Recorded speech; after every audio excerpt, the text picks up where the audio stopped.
Chandamama Ramayana. Part 10. Listening to the entire exchange between husband and wife, Lakshman said, "Brother, if you have indeed resolved to go to the forest, then I too shall come with you." Rama did not agree and replied, "If both you and I leave, our mothers, Kaushalya and Sumitra, will be left completely helpless. You must stay back and look after them." Lakshman did not accept this. "I shall serve you day and night in every way you require. I must come with you," he said. Rama was pleased and agreed. He sent Lakshman to fetch the divine weapons that were kept with Vashisht. Among them were inexhaustible quivers, fearsome bows, impenetrable armor, and two swords plated with gold. Lakshman went, informed all his friends that he was going to the forest, and brought back the weapons from Vashisht. After this, Rama began giving gifts for the journey. He summoned Suyajna, the son of Vashisht, and through Sita gave Suyajna's wife her jewels, bed, and bedding as gifts. He also gave away his elephant named Shatrunjaya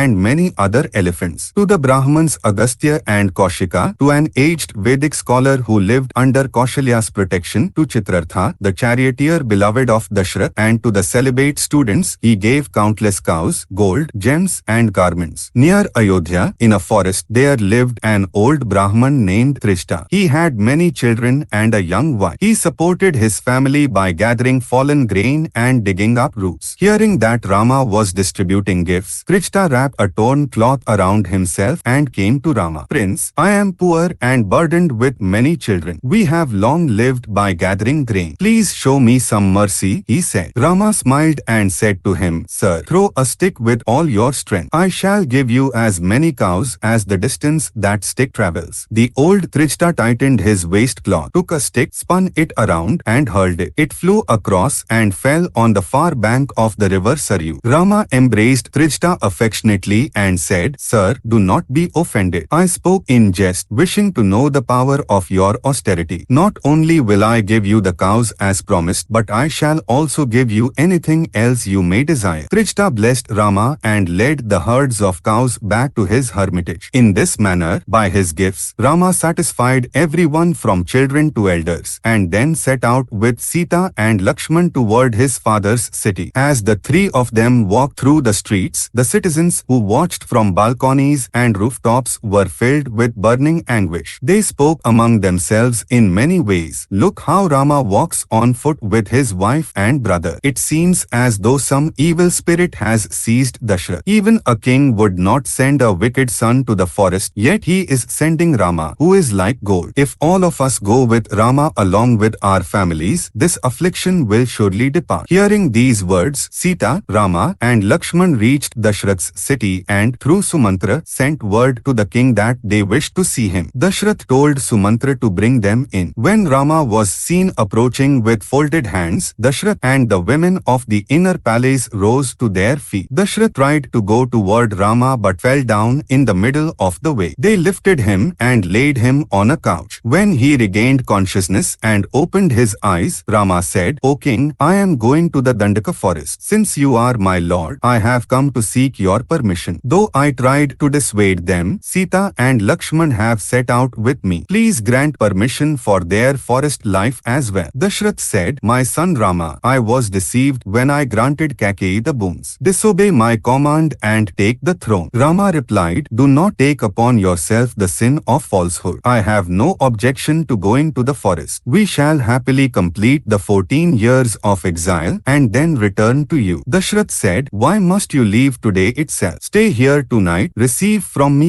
everything you need, gladden us all for this one night, and depart for the forest tomorrow morning." Rama replied, "Father, consider that you have already fulfilled all our wishes and allow us to go. Bless us and send us happily. We shall have no hardships in the forest. We shall see many mountains, lakes, and marvels." Seeing Dashrath's sorrow at Rama's departure, Sumantra was seized by uncontrollable anger. With eyes blazing and teeth clenched, he said to Kaikeyi, "Wicked woman, you have brought such grief upon the king who cherishes you more than his own life. What more will you do? From your conduct, it seems you are capable even of killing your husband and destroying the royal line. What is your objection to Rama, the eldest son, being crowned? Do you think that if Bharat rules, all of us will remain here? Will even a single Brahman stay in Ayodhya? Why are you committing this heinous deed?" indeed. Then Sumantra continued, you are the daughter of Ashwapti. A great sage once granted Ashwapti a wondrous power by which he could understand the speech of all animals and birds. One day, while Ashwapti lay resting on his bed, an ant named Jambha uttered something. Hearing it, Ashwapti burst into laughter. Seeing him laugh, your mother asked why he was laughing. Your father replied that if he told the reason, he would die. Your mother said, whether you die or live, how do I know you did not laugh at me? You must tell me. Then Ashwapti went to the sage who had given him the boon and asked his counsel. The sage told him, even if your wife dies, do not reveal the reason. Thereupon Ashwapti abandoned your mother and lived in peace. Your conduct is just like that. If Rama leaves his father and goes to the forest, a great calamity will surely follow. Therefore, give up your crooked mind and consent to Rama's coronation. These words did not move Kaikeyi in the least. Dashrath, however, said to Sumantra, send chariots, the 4 divisions of the army, vast wealth, and beautiful women with Rama into the forest. Send merchants with supplies as well. See that Rama does not feel the lack of a kingdom. Hearing this, Kaikeyi was terrified and said, O king, if Ayodhya is emptied and everyone goes away, Bharat will not be able to rule. Dashrath replied angrily, you wicked woman, is it not enough that you have laid such a heavy burden upon me? Must you now add these blows as well? Did you not include all this in the boons you demanded? Kaikeyi retorted with even greater anger, must I ask for that separately? When one is told to go to the forest, does it not mean abandoning everything? When your ancestor Emperor Sagra banished his eldest son Asmanja, did he send an army after him? Hearing this, the minister Siddharth said, Lady, why speak of Asmanja here? He was a great sinner who would cease playing children and throw them into the Saryu, rejoicing in their deaths. Therefore, the citizens complained to the king, and Sagra banished his own son, his wife, and his household, never to return. How can you compare that traitor with the beloved Rama? Seeing that Kaikeyi remained unmoved, Dashrath said, Sinful woman, it seems nothing good will enter your mind. I too shall go to the forest with Rama. You and Bharat may rule happily. Rama, who had been listening to all this, said to his father, O king, why should armies follow me, who am going to live in the forest eating roots and fruits? Abandon this attachment. Give us bark garments, tools for digging roots, a small spade, and a basket. That is enough. Casting aside all shame, Kaikeyi said, Here I am bringing the bark garments, and came forward. Rama and Lakshman removed their fine clothes and put on the bark garments in front of their father. Sita did not know how to wear them and looked at Rama. Then she placed one cloth around her neck, held another in her hand, and stood with her head bowed in modesty. Rama quickly went to her, took the bark cloth from her hand, and wrapped it over the silk sari she was wearing. Seeing this, the women of Dashrath's inner palace wept and said, Rama, even if you must go to the forest for your father's word, you will not desist. But why do you take Sita with you? She has never lived in the forest. Leave her with us. We shall care for her for you. At that moment Vashisht said to Kaikeyi, Depraved woman, your audacity has no limit. There is no need for Sita to go to the forest. She could be crowned and rule the kingdom prepared for Rama. She need not wear bark garments. She may take with her vehicles, goods, garments, attendants, and everything. This wicked act you have done, thinking Bharat will be pleased, will not please him at all. If Bharat is truly Dashrath's son, he will never consent to Rama's exile. The people around cried out, Shame, shame. Dashrath heard this and, looking at Sita, said, See how this delicate young woman stands clad in bark garments like a hermit's wife. She should not be made to wear these. As Rama prepared to depart, he entrusted the care of his mother Kaushalya to his father. Dashrath told Sumantra to harness a fine chariot with good horses and leave them beyond the city in the forest. He summoned the treasurer and ordered, Bring the finest garments and ornaments sufficient for Sita for 14 years. As Sita adorned herself with the jewels brought for her, her face blooming as though she were going to a wedding, Kaushalya embraced her and instructed her, Sita, even if your husband has become poor during this forest life, do not ever neglect him. Rama circumambulated his parents and said to his mother, Mother, do not grieve. Take care of father. What are 14 years? They will pass in the blink of an eye. Lakshman too bowed to his parents and took leave of his mother Sumitra. She said, Lakshman, Rama is is now your father and Sita